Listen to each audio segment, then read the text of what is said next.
मन की बात एक प्रोग्राम आता है। पहले मैं कंफ्यूज था कि वो मन की बात है किसकी, किसके मन की है, हमारी है या प्रधानमंत्री साहब की है। यूटी बनाने के बाद मुझे बताया जाए कि किस चीज का हमें फायदा हुआ है। हाँ, मानता हूं एक चीज, रोड के बारे में ये बात करते हैं, बोलते हैं हमने रोड बनवाए, ये बोलते हैं श्रीनगर में हमने मिलिटेंसी कम की, तो ड्रग्स किसने बढ़ाया, बेरोजगारी किसने बढ़ाई, यहाँ पे जो दंगे फसाद हुए वो किसने करवाए, वो भी तो फिर उसकी भी तो हिम्मत रखिए ना बोलने की कि वो भी सरकार हमारी थी उस समय। अच्छी बात आएगी तो बोलेंगे हमारी सरकार है, जब बुरी बात आएंगी तो बोलेंगे जनाब ये कोई और ही कर गया। आज हम इस चीज को, मैं तो इस चीज को नजरअंदाज नहीं करूंगा कि कोई भी आदमी हमारे जम्मू कश्मीर को लूट के पाकिस्तान ले जाए, दिल्ली ले जाए या फिर यूपी ले जाए और हम चुपचाप देखते रहे। यहाँ पे लोग बाहर से जब यहाँ पे काम करने के लिए आते हैं ना जनाब, उनको देखना सुखड़े हुए बुरी हालत, और जब यहाँ से जाते हैं ना ऐसे फिटे हुए होते हैं, क्या हालत, उनके चेहरे भी लाल हो जाते हैं। इलेक्शन से 28 दिन पहले मेरा सियासी कैरियर शुरू हुआ।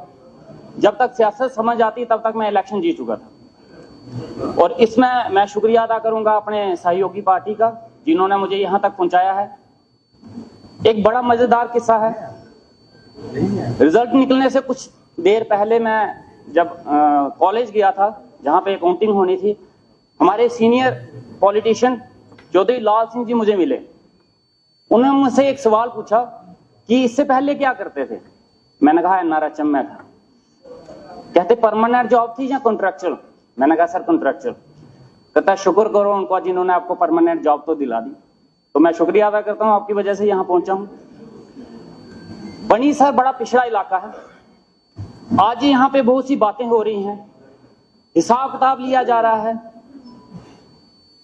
सरकार से जवाब मांगे जा रहे हैं। बड़ा अच्छा है, होना चाहिए, जवाबदेही तय होनी चाहिए और सरकार की जवाबदेही होनी चाहिए। लेकिन क्या जवाबदेही इस 4 या 5 महीने की ही होनी चाहिए या पिछले 10 साल की भी होनी चाहिए?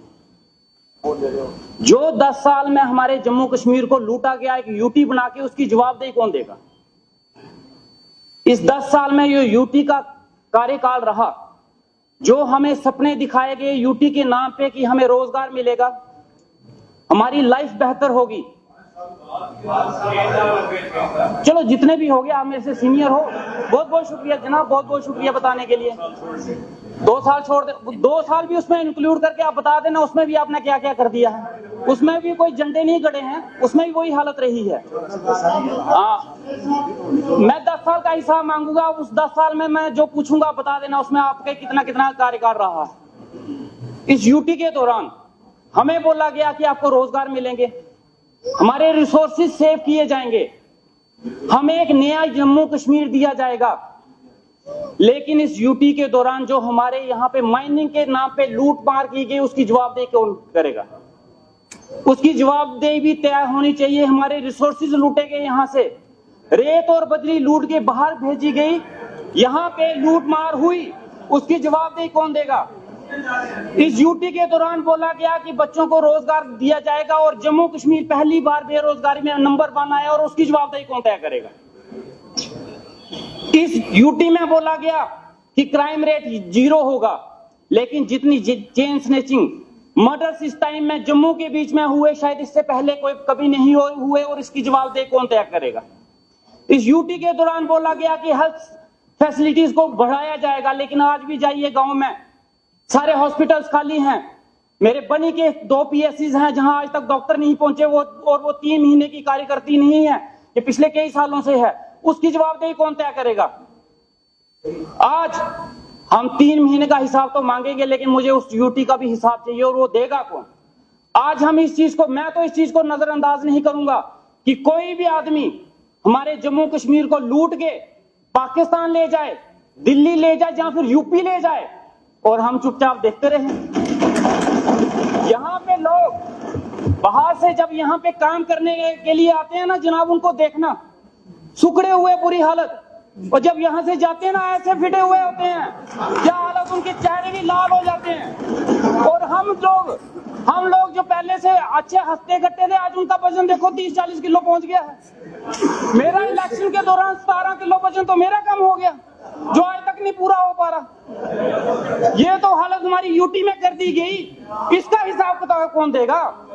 यूटी बनाने के बाद मुझे बताया जाए कि किस चीज का हमें फायदा हुआ है। हाँ, मानता हूं एक चीज, रोड के बारे में ये बात करते हैं, बोलते हैं हमने रोड बनवाए, ये बोलते हैं श्रीनगर में हमने मिलिटेंसी कम की, तो ड्रग्स किसने बढ़ाया? बेरोजगारी किसने बढ़ाई? यहाँ पे जो दंगे फसाद हुए वो किसने करवाए? वो भी तो फिर उसकी भी तो हिम्मत रखिए ना बोलने की कि वो भी सरकार हमारी थी उस समय। अच्छी बात आएगी तो बोलेंगे हमारी सरकार है, जब बुरी बात आएंगी तो बोलेंगे जनाब ये कोई और ही कर गया। तो वो और है कौन? उस और को सामने तो लाया जाए हमारे। आज जनाब ये हालत है हमारे जम्मू कश्मीर की, और खासकर बनी की मैं बोलना चाहूंगा। आज बिजली के बिल आ रहे हैं वहां पे, आज बिजली के कट्स हैं वहां पे। मेरे कम से कम 5 पंचायतें ऐसी हैं जहां पे बिजली है। यहाँ पे हमारे शाहीन साहब ने बोला, यहाँ पे इन्होंने अपने बारे में बताया कि मेरा इलाका बहुत पिछड़ा है। इनकी बात सुन के मुझे एक गाना याद आ गया, दुनिया में कितने गम हैं, इनका गम देखा तो मैं अपना गम भूल गया। लेकिन भाई साहब मैं फिर भी बोलूंगा, मेरा इलाका आपसे भी पिछड़ा है। ये बिजली की तारों के लिए बोलते होंगे जनाब, मेरे तो बिजली के पोल ही नहीं लगे आज तक। हमारे 5 पंचायतें ऐसी हैं और वो 3 महीने में नहीं हुआ है, वो पिछले कई सालों से है जहां बिजली के पोल नहीं लगे आज तक। उन लोगों ने लकड़ी के खंबे लगाए, अपने पैसों से तारें खरीदी और लगा दी, और लाइनमैन पहुंच गया बिजली का बिल लेने। अब वो बिजली का बिल किस चीज के लिए दें? तार बिजली के डिपार्टमेंट ने नहीं दी, खंबे उन्होंने नहीं दिए, तो बिल किस बात का दिया जाए? जल शक्ति मिशन की बात हो रही है, ये 4 महीने पहले शुरू नहीं हुआ। जिसने शुरू किया, जिस टाइम पे शुरू हुआ, जवाबदेही उनकी होनी चाहिए। ये प्लान्स जब बने, जिन्होंने बनाए, जवाबदेही उनकी होनी चाहिए। इस यूटी के दौरान में एडमिनिस्ट्रेशन ने जिस हिसाब से काम किया है जम्मू कश्मीर में, जनाब मैं हाथ जोड़ता हूं, ये दिन दोबारा मत दिखाइए।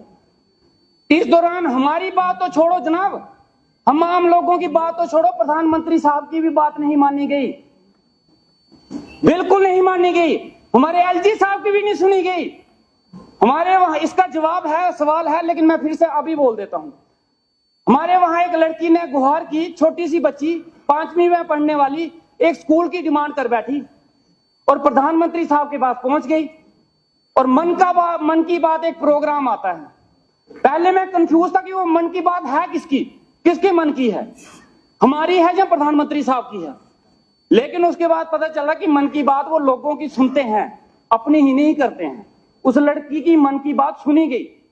उसकी मन की बात सुनने के बाद प्रधानमंत्री साहब ने रिएक्ट किया कि ये स्कूल बनेगा, और उनकी बात सुनने के बाद एडमिनिस्ट्रेशन भागी, हाँ हम स्कूल बनाएंगे।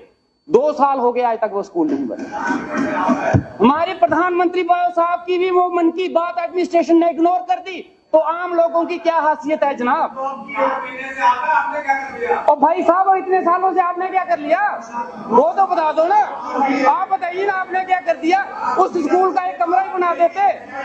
हमारी छोड़ो भैया, हमारी छोड़ो, इस प्रधान और भाई साहब मेरी बात सुनो, हमारी छोड़ो, प्रधानमंत्री साहब की इज्जत रखने के लिए कमरा बनवा देते। वो हम बनवाएंगे ना, बनवाएंगे जनाब, देखिएगा हमारे कार्यकाल में बनेगा, जरूर बनेगा, और अब बढ़िया बनेगा। इतना ही नहीं, हमारे वहां पे एक दरिया है, वहां पे स्कूल के बच्चे बह गए। एलजी साहब ने बोला कि 2 महीने के अंदर अंदर यहाँ पुल बनेगा, आज तक वो पुल भी नहीं बना। एलजी साहब की बात भी नहीं सुनी गई, तो जनाब हमारी बातों की क्या औकात है, हमारा क्या सुना जाएगा? हमारा ये हाल था कि एनआरएचएम में रह के हमने डिमांड की थी, एक बार 3-4 महीने के लिए टर्मिनेट कर दिए गए थे। उस टर्मिनेशन की सैलरी भी नहीं मिली है। मैडम अगर हो सके तो प्लीज सैलरी रिलीज कर दीजिए, बहुत मेहरबानी होगी अगर आपकी सैलरी रिलीज हो जाए हमारी, तो प्लीज देखिएगा उसके बारे में। ये हालत हुई है। इस दौरान में जिसने बोलने की कोशिश की गई, उसकी डिमांड तो पूरी नहीं हुई है, लेकिन उसके ऊपर लाठीचार्ज जरूर हुआ है। अच्छा खासा लाठीचार्ज हुआ है, उसको बोलने का कोई हक नहीं था, कोई बोल नहीं सकता था।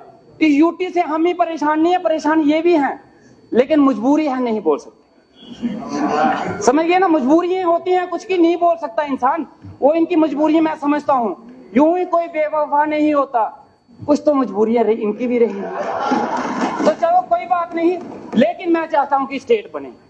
और बड़े से मुद्दे हैं, जैसे एनआरएचएम का मुद्दा था, मैं एनआरएचएम से आया हूं, मैं चाहूंगा कि एनआरएचएम के ऊपर कोई पॉलिसी बनाई जाए। काफी देर से लोग जो हैं एनआरएचएम में लगे हुए हैं, लेकिन आज तक उनकी कोई जॉब पॉलिसी नहीं बनी है।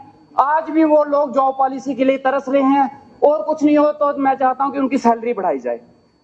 उसके बाद अभी एक बरसात हुई है जनाब, एक बरसात हुई है, हम पानी के लिए तरस रहे थे कि बरसात हो गई। अब मैं डरता हूं कि अगली बरसात ना हो जाए कहीं। एक बरसात में हमारे रोड्स के और जो पिछले रोड्स के काम चले हैं उनकी पोल खुल के आ गई है बाहर। एक भी रोड एक भी डंगा अपनी जगह पे नहीं है, सब बह गए हैं। अब मुझे फोन पे फोन आते हैं कि जनाब रोड खुलवाओ। अब मैं रोड खुलवाऊं कैसे? अब मुश्किल ये आ गई है कि अब रोड खुलवाने हैं। ये जो रोड के इतने इतने बड़े शोशे चल रहे थे ना, वो रोड ना अपनी जगह। और दूसरी बरसात में मुझे लगता है वो रोड का नामो निशान भी गुम हो जाए, वो सैटेलाइट से ढूंढना पड़ेगा यहाँ कोई रोड था भी या नहीं। इसके साथ ही ये हालत आज की हमारी कार्रवाई खत्म होती है।